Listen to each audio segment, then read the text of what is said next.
Attempting to prove the truth of the Bible through fulfilled prophecy, conservative Christian evangelical radio talk show host and apologist Bob Dutko claims, it's also prophesied that the Messiah would be declared the Son of God.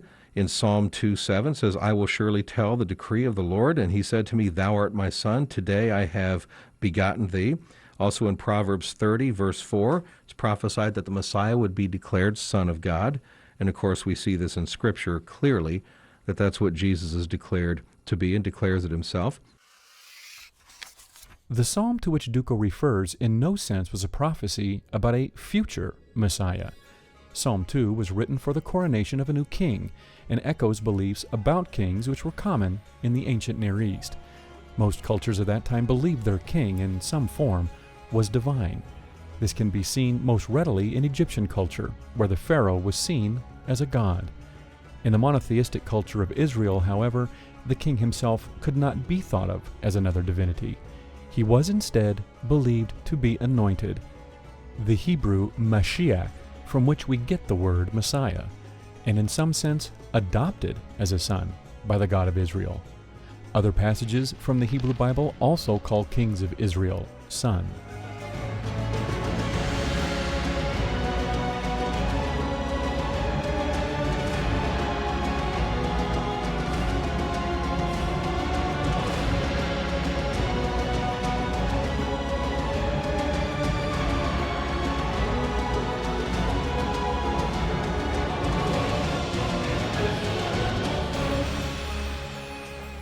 None of these passages was meant to be a prophetic utterance about the supernatural God-man Jesus, but all, including Psalm 2, are in reference to Israel's rather mortal king.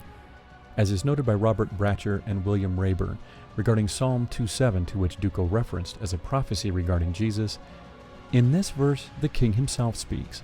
The king announces the decree of the Lord. The Hebrew noun translated decree means an authoritative statement, a pronouncement of some kind. In this instance, it is the declaration, You are my son. Today I have begotten you. It may be easier to say in translation, I have become your father, or I became your father. NJB has, Have I fathered you? God adopts the king as his son and confers his own authority on him. The king of Israel is God's representative, or deputy, on earth. As biblical scholar Bart Ehrman has noted in his book, How Jesus Became God, there is nothing controversial in the claim that the king of Israel was thought of as standing in a uniquely close relationship to God, and was in that sense considered the Son of God. This view is scattered throughout the Hebrew Bible. A key passage occurs in 2 Samuel 7. Ehrman goes on to point out that in verses 12 through 14, God is said to establish the Davidic dynasty through David's son Solomon, that through Solomon he would establish his kingdom, and that Solomon would be the one to build God's temple. The final verse reads, I will be a father to him, and he shall be a son to me. Ehrman then writes, this idea that God has adopted the king to be his son is consonant with other usages of the term Son of God in the Hebrew Bible. Moreover, the nation of Israel itself is sometimes called the Son of God, as in Hosea 11:1, Out of Egypt I called my son. Here again, Israel is God's son because it stands in a uniquely close relationship with God, and as such is the object of his love and special favor. So too with the king, who stands at the head of Israel, and so, in an even more special sense, is the Son of God. In Psalm 89, in which the psalmist indicates that David was anointed by God, he is said to be God's firstborn, the highest of the kings of earth. Even more remarkable is Psalm 2, in words spoken by God to the king, probably at his coronation ceremony. You are my son. Today I have begotten you. In this case, the king is not only adopted by God, he is actually born of God. God has brought him forth. So the passage is about the new king of Israel, and as such, an adopted son of the God Yahweh. In no sense is it a prophecy, least of which concerning a non-king itinerant preacher from the backwoods of Galilee in the 1st century CE. And the same can be said of Dutko's reference to Proverbs 30, verse 4. Here too the passage should not be read in the least bit as prophetic. The chapter opens introducing an otherwise unknown character, Agur. As the English Standard translates the verse, the words of Agur, son of Yakeh, the oracle. However, the use of the word oracle here, as in prophecy, is likely a mistranslation. As scholar K.T. Aitken has noted, in the heading, the word oracle translates Hebrew masah. While this could describe the saying as a prophetic type revelation, it is more likely that it designates the tribe or place of Masah in northern Arabia, to which Agur belonged. Temper Longman III echoes this observation in his own translation of the verse, found in his commentary Proverbs, part of the Baker Commentary on the Old Testament Wisdom and Psalms series. His translation of the opening of 30, verse 1 reads, "The words of Agur, the son of Yakeh, the Masite."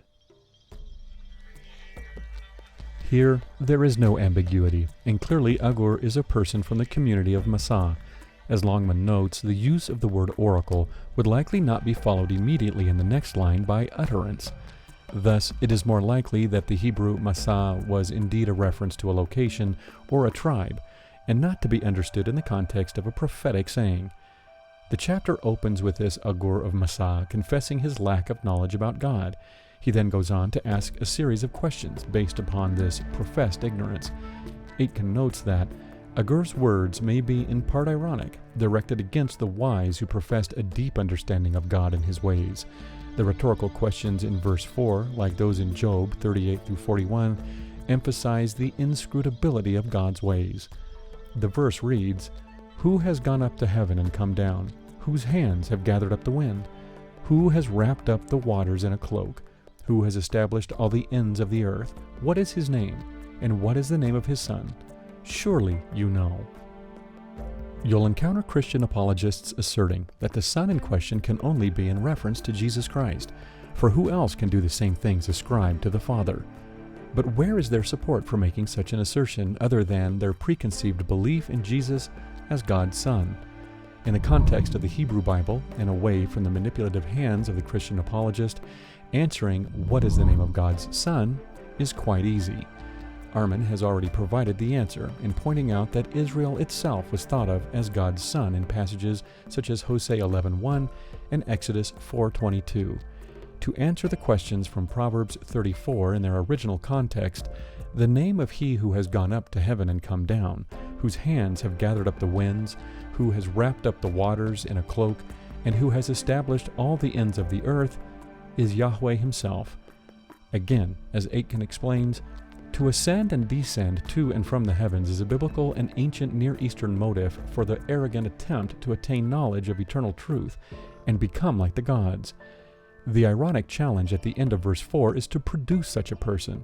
God alone has the power and wisdom to rule his creation and is enveloped in mystery, which human wisdom is unable to fathom. And what, in the context of the Hebrew Bible, is the name of God's Son?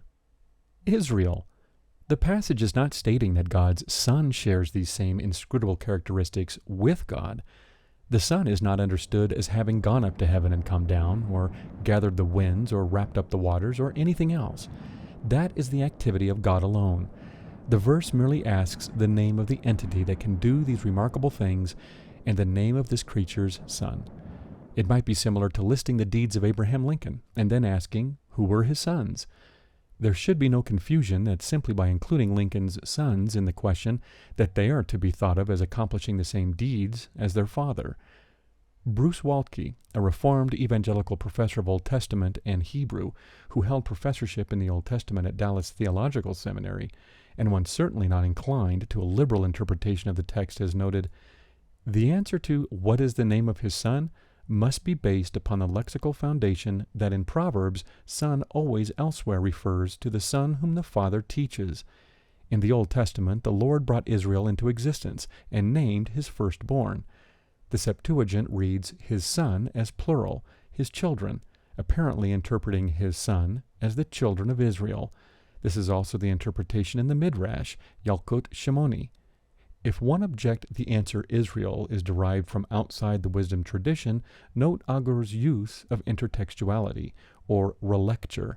The question in verse 4b, what is his name, probably echoes Exodus 3:14. Verse 5 cites Psalm 18:30, and verse 6 alludes to Deuteronomy 4:2 and 12:32. And although Agur does not explain how the Lord gave wisdom, we may assume that the Lord mediated it through prophets, including inspired sages.